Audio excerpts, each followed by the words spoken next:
way that this is set up. So the title of this video is I've got some more qualms, because I do. We're going to start with the first one that it's not actually the first one. Oh, by the way, I'm sorry. Hi. I just start talking every single time. I'm here. If you don't know my name, great. Excellent. Oh God. Okay. It's not really the first qualm, but it's the latest qualm that I just recently got within maybe the last 6 hours, which is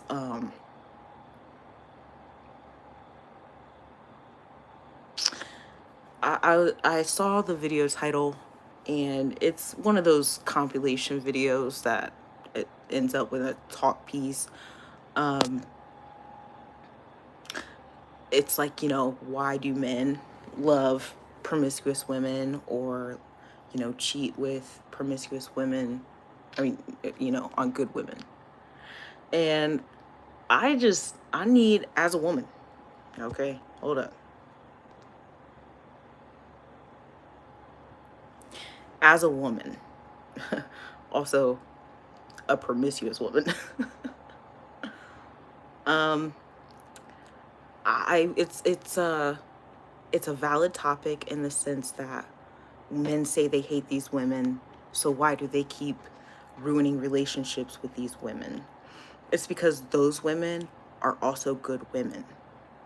Okay, they gave you a label to divide. Yeah. The whole promiscuous woman thing, right? That is a creation of men for the most part. I've met very few women who were happily promiscuous. Like, that's just what they wanted to do, like a Suki, right? I've met very few of those. That is a specific like demographic, but it's not like the norm, right?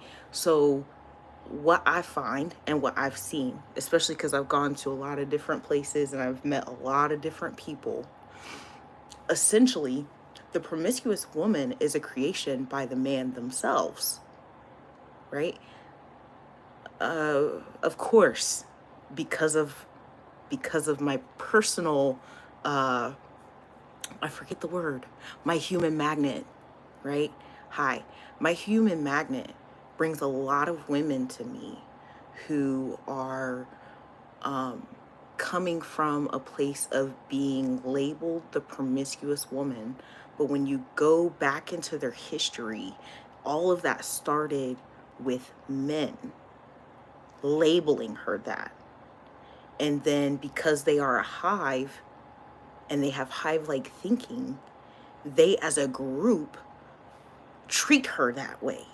But she's actually not that, right? So someone whose uncle was assaulting them and then convincing other people that she was the person, and so then the rest of the family starts to do stuff to her, then they speak on it to other people, and then now they're all doing it to her, and she was never a bad person or promiscuous. It is the description that is provided by men. So then they have you guys sitting there like, oh my God, I'm such a good woman. Why would he have left me for that promiscuous woman? Because the promiscuous woman is a good woman as well. That is that little argument there. They made that. They made that. You guys gotta stop doing that. They're not leaving you for promiscuous women. They're leaving you for other good women. And this isn't a pick-me type of thing. This is recognize the manipulation that they've been doing to you, to think that you are better than someone because you're not promiscuous. They created that label. And I've seen it in city after city after city with woman after woman after woman. Those women were good women. Men are a hive. The minute one decides she's a hoe to the rest, whether she did anything or not.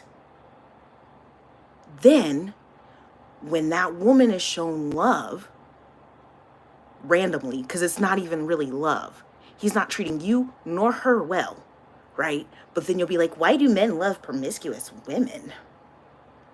And now y'all divided when y'all need to be fucking mad at them. What? Let's stop that. Promiscuous is a false thing. All there is are people who are comfortable with their sexuality, or people who have been labeled with something because they themselves are the ones acting out. The men are the ones acting out. I'm giving you examples. Some of them are from my own life. One boy does something wrong, the rest follow suit. And then because I think that everybody is good, and I think everybody's inherently good, I'm giving the same chances to everybody else, but they're all laughing behind my back and calling me a hoe. And I'm promiscuous. This label was created by them. They created that label. And then they have you fighting back and forth with other women like, he left me for a promiscuous woman and I'm a good woman. And the promiscuous woman is a good woman also. Okay? She is. Let's get it into our heads that promiscuous women are good, because the label is false. It's fake. So that's my first qualm. I just saw that. I'm not mad at anybody. I didn't even watch the video. I just know what's about to be said there. Okay. 2, my second qualm is, I forgot what the second qualm is. Because I got really fired up about that last one. That last one really kind of fired me up. But the second qualm would be what I'm seeing in the media right now, because it does not just extend to the celebrities, right? Let me put this tenderly, but not. Right now, I cannot stomach what I am seeing with like the celebrities and the DDG and Halle Bailey, Diddy and Cassie. I'm struggling a lot to watch that. And the whole watching and here's what it is. Okay, let me say it a little bit better. I can't.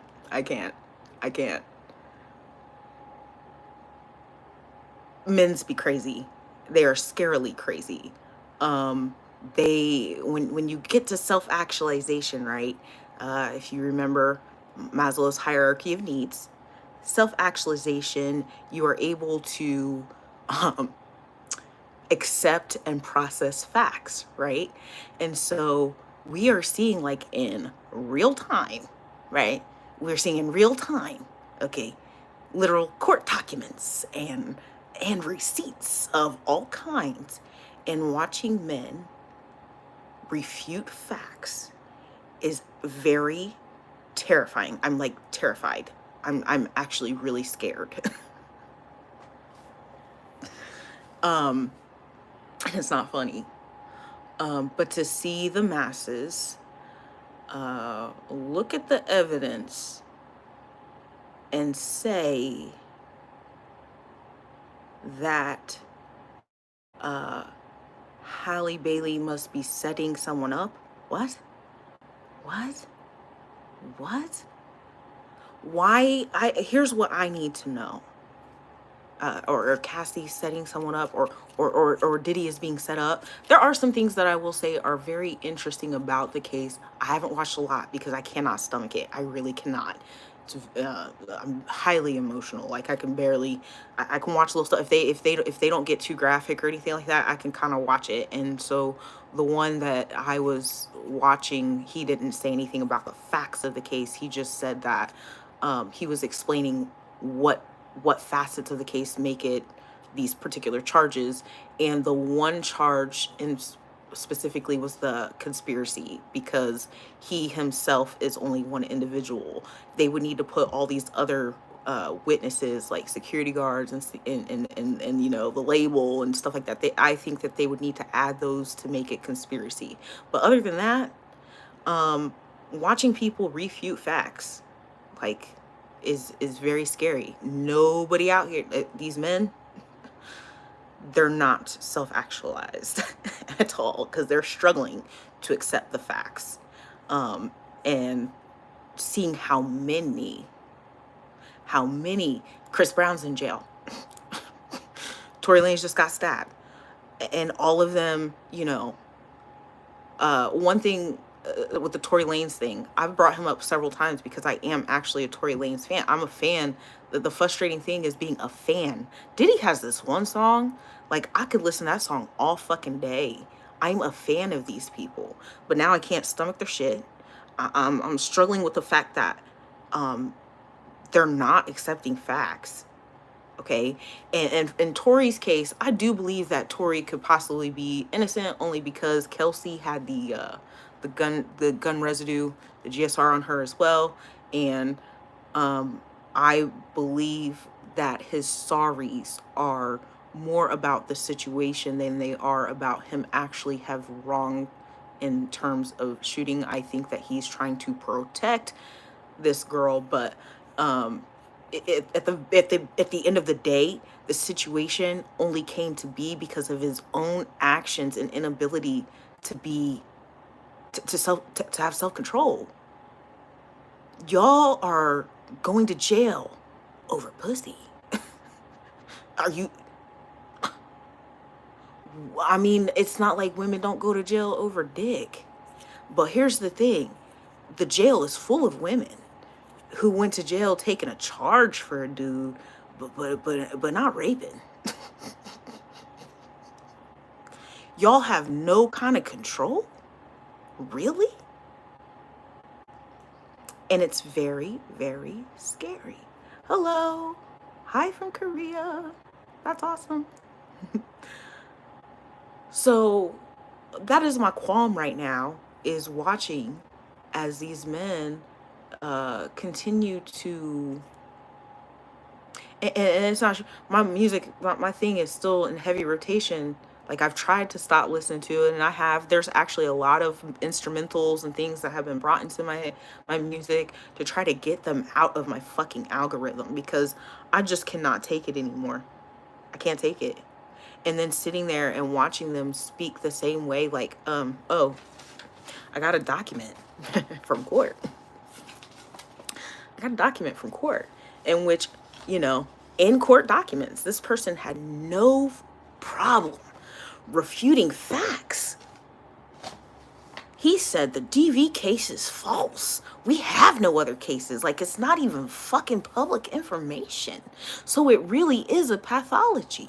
There's one thing that I cannot, and like Cynthia G, I mentioned her before, right? I can admit that there really is a pathology going on here. And I might even, little bit, because I'm for, trying to restore this shit, but a little bit, like, maybe we just need to get, 12 and up's gotta go or something, because what's going on? What is going on? Y'all can't accept facts to save your life. And then you try to tell everybody around you that this here is underdeveloped. We don't understand. We aren't logical.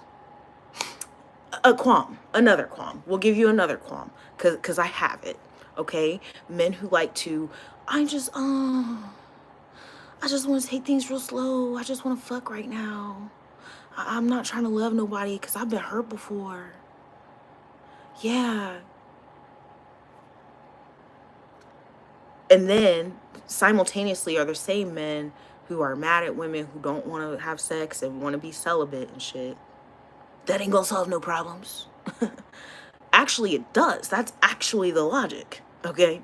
If I think I'm unsafe, if I think that I shall be harmed because I've been hurt before, I'm gonna say I don't want to have sex, because sex is, all the consequences to sex are like way worse than anything else. You know what I'm saying? Like having a child out of wedlock, having a child in wedlock can cause a lot of emotional and physical damage and pain.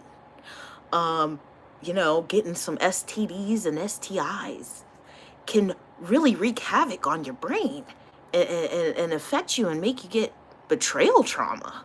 You know what I'm saying? So like, if you really didn't want to get hurt, why not protect your dick?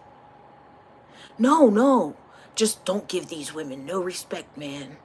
Just keep on fucking them, and then you won't get hurt. That makes no fucking sense. Y'all can't. I'm sorry. I'm real hyped, but it's just because it's been a very long weekend um, of re-traumatizations, of watching people being traumatized in literally the textbook exact type way I've been, and then like seeing all these men just disregard all of it. All these men, some women, right? Some women too. I don't even remember what I was watching, but I remember reading a comment where a woman said, now, why would you ever need to make the mother of your child happy? Because a mother's happiness is essentially what's going to make sure that child grows properly, dummy. What? So we're just okay with treating everyone just like shit, huh? We're okay with that? We're all right? Because I'm like, I'm kind of like leaning towards another side. I'm leaning towards being bad with you, being delusional with you, being sociopathic with you. It's been working for you. We are in a patriarchy, right? It's working. So maybe I should just start being heartless and cruel and mean to you, right? Maybe that will work. Maybe that will help you understand. Because like being polite and saying, hey, no, I don't really want to do that. That didn't work, Hey, you can't treat us like that. No, it hasn't been working. But what has worked is acting like I'm superior. And see, the difference between me and you is you're acting I am. You're acting. Okay? And so those are my qualms today. I'm really getting, I've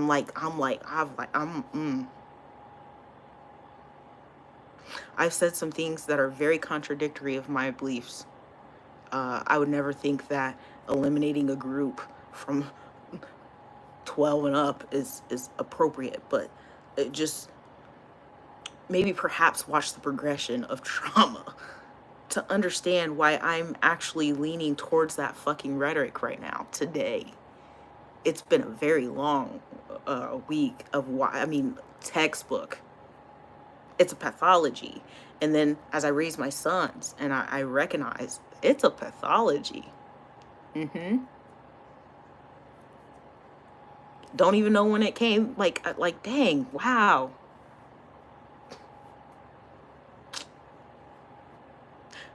Y'all have a good day.